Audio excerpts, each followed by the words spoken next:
So as FedEx took over the operation, like I was saying, and uh, the way they implemented the point system, it we gave us a way of finding out what we could do and what we could build to get more routes. But still, we were still held at five trucks. Five trucks.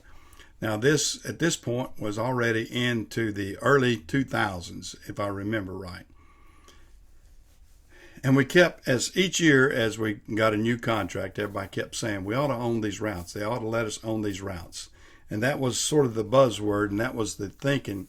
And we would talk about that in our contractor meetings, because FedEx at this same time was being sued by the state of California and a couple other places, and some of these places were wanting to unionize. So in order to combat the part about being a union, they realized that they could actually assign these routes or give us these routes and give us the opportunity to own and sell these routes. Well, at this time, and like I said, this was probably, I want to say, in the mid 2000s, probably around 2004 or 5, somewhere in there. They started letting us own the routes that we had. We owned those routes. They were assigned to us, and we could buy, sell, we could whatever we wanted to do, and that's what happened. And then they, at that point, they gave us a limit. I want to say 12. They were always kind of holding us back. Well, not holding us back. They were not letting you get too big too fast. And I think they let us go to either 10 or 12 trucks at that point. So my goal was to start buying out some other contractors, because I knew some contractors were wanting to retire, get out, and they saw an opportunity to actually make some money. So I was able to buy a gentleman that was wanting to get out, and he had 4 trucks, I believe it was, or 3 trucks, 3 or 4, I can't remember. And I believe it was 4. But we bought his 4 trucks, and I bought his routes, and I was able to purchase those at a reasonable amount. It was high at the time, but as I look back at it today, it was very reasonable. And I was able to buy his trucks, buy his routes, and retain his drivers. So I did that, and I went, at this point, I'd gone from 5 up to about 9 trucks. And it was getting pretty hairy as far as maintenance and everything else. So at the same time, I decided that it was time for me to build my own personal shop. I had a part-time mechanic up until I got 5, and I pulled him in full-time to work for me after I got up to 5 trucks. And then we decided to build our own shop, and we built our own shop. And this was around 2004 or 5. Now, my wife was still teaching school, but she was finishing up. She was finishing up with this. And I told her that as soon as she could retire, I'd like for her to retire. And I'd like to have her come into the business and help me, because I needed help. And it was to the point at that juncture that we could not expand. I kept the other guy's corporation, so I had 2 corporations, and I couldn't expand any more unless I had a 3rd corporation. So after that, after my wife retired in the mid 2000s, she came on, and we started a 3rd corporation, and then my business really started taking off then. My wife was really good at keeping up with everything for me, because I was a truck driver. I was not good with the paperwork, and the paperwork was mounting up. and the requirements to stay compliant with FedEx was mounting up. So we had to really work at it, and my wife had to really work hard at keeping me compliant. Now, I knew how to drive a truck. I knew how to fix a truck. I knew how to keep drivers in a truck. But that was just a small portion of all the compliant work that we had to do to satisfy FedEx. And the thing about it, FedEx was not going to let you expand if you didn't stay compliant with everything.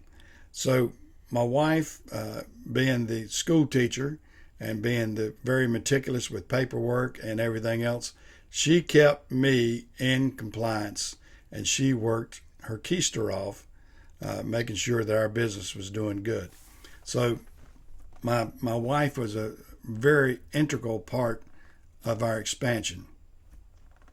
So we continued on with that, and then FedEx expanded again. They expanded into Kernersville back again. They had to build another hub in this area, so they expanded into back into the greater Greensboro area. It was called Kernersville, but it's Kernersville, Greensboro, but it's basically Greensboro. And they built a huge hub at that time, and it's still a huge hub. But they built one that was probably 3 times as large as the Charlotte hub. Well, when they did that, they merged all the guys that had stayed at Kernersville. There was a lot that had stayed down there and didn't move to the Charlotte hub transition. And their small satellite terminal was growing, and they had contractors there. So they merged everything into one huge entity again for bidding purposes. And at this point, like I said, we were still bidding. We would own the routes. We could sell routes, whatever the case may be. So I had started adding some more. Extra routes, extra board routes, which didn't cost me anything other than equipment and manpower. And then I also had an opportunity to buy another contractor. Actually, I bought 2 more contractors, and I bought 2 more contractors out. The next contractor had 4 trucks, and one contractor was small, only had 1 unit, and I bought him too. And that gave me their seniority along with my original seniority and numbers. And then when the expansion opened up into the Greensboro area, we were able to have trucks in Charlotte and also in Greensboro. Now, it was good and it was bad. It was good because it opened up an opportunity for me and my wife to get some really good routes because of the seniority that I retained from these contracts that I bought out, and my points. It was a point system, like I was saying, and the points we had gained. I was able to really get some really top-notch routes. And my wife and I, we had gotten down and we saw all the routes. They gave us a list of what was coming up, and we studied weeks and weeks and weeks on what routes we should buy, who would probably go with this route, who would probably go with that route. And we had all the seniority and everything lined up, and it was sort of like NFL lottery day, when you're watching the NFL or NBA when they're doing the draft. It was very much similar to that, only for our trucks. And we hit a home run. We did really, really good. We were able to get some of the top runs and retain what we had in the Charlotte area. And also we got 5, we took 5 trucks down to Greensboro. So in essence, what we did, we got the top runs we could get in the Charlotte area, and the lower tier runs that were, had I stayed just in Charlotte, I would have had to go lower and lower and lower on the tier, you might say, and wouldn't be able to get as good a run. But we didn't. We were able to get good runs in both locations. Now it was work. I had to hire some new drivers into the Greensboro area, which I did not have. So it was a lot of work. But we did that, and we did real good with that. And then you increase on up into in the 2000. Let's see. I'm going to get. We did that for several years. We maintained all these runs, and at this point, we were still expanding, and I think we bought out one more contractor. No, two more contractors. We bought out two more contractors, and by doing this, we were able to. The one contractor had runs in both locations like me. He had some runs in Greensboro, and he had some in Charlotte. So it was a perfect fit for me and Barbara, and we were able to buy his 5 runs.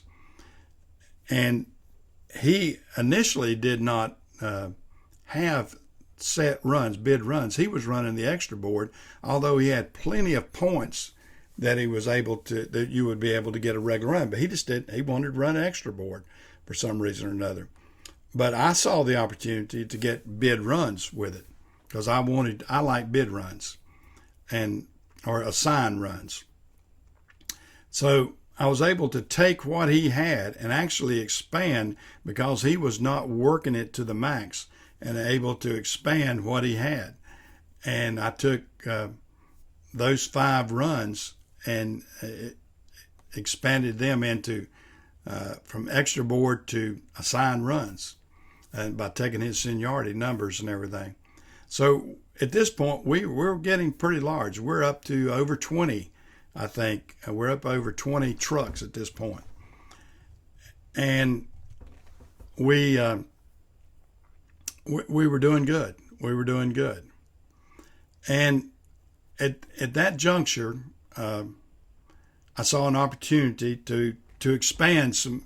At this juncture, we actually, in the Greensboro area, we actually sold a run. We sold an assigned run because it was our weakest run, but we saw an opportunity to sell it and make some money and put some money back in the bank. It was a thing for us to, kind of liquidate something and reinvest it in some other opportunities. And we had an opportunity that was coming along that a lot of people didn't know about. They were opening up Savannah. Savannah, Georgia they needed contractors in the Savannah, Georgia area. And at that time, I could not, they said I was sort of at the max. So I could not expand, but my wife's corporation could. So she put in, both of us put in for it, but they chose her. They chose her as the contractor to go to Savannah, Georgia. And we were given 2, or was it 3? 2, initially, 2 assigned runs out of Savannah going to Atlanta, Georgia. So that was great, and that was good mileage. So we put 2 trucks and 2 drivers on in Savannah, Georgia, and we saw the opportunity. We maintained that for a couple of years, and we saw the opportunity to even expand again. They opened up a second terminal in Savannah. My wife was able to get another run down there. So we worked hard at growing that part of our business too. Now it was stretching us out a little bit, so we made the decision a little bit later to start liquidating some of those runs. So what we decided to do was to liquidate, or not liquidate, actually sell the runs. We started selling our assigned runs in the Greensboro area, because they were prime real estate, you might say. They were prime runs, and we knew we could get a good price for them. So we sold at that time, I think we were up to 6 or 7 runs. But we sold those runs in the Greensboro area and was able to then concentrate in just Charlotte and Savannah, Georgia. And we felt like there would be an opportunity to expand further into Savannah, Georgia. And we were right. And eventually that did come along. And we started expanding in Savannah, Georgia. And then our last purchase was just a little over a year ago in Savannah, Georgia. We had a contractor friend down there that actually had gotten in trouble with his contract. And he approached me about buying him out. And we bought him out, and we were able to get 4 or 5 more runs, I forget. But we got several, it's 6. We got 6 more runs. We had 6 more runs out of Savannah, Georgia. So we're expanding on out. But that takes you up through last year. And you're kind of getting an idea of how we expanded. But I think I probably need to stop at this juncture because I'm probably, it's information overload at this point. But let me just get back with you in just a little bit, and I'll expand on some more.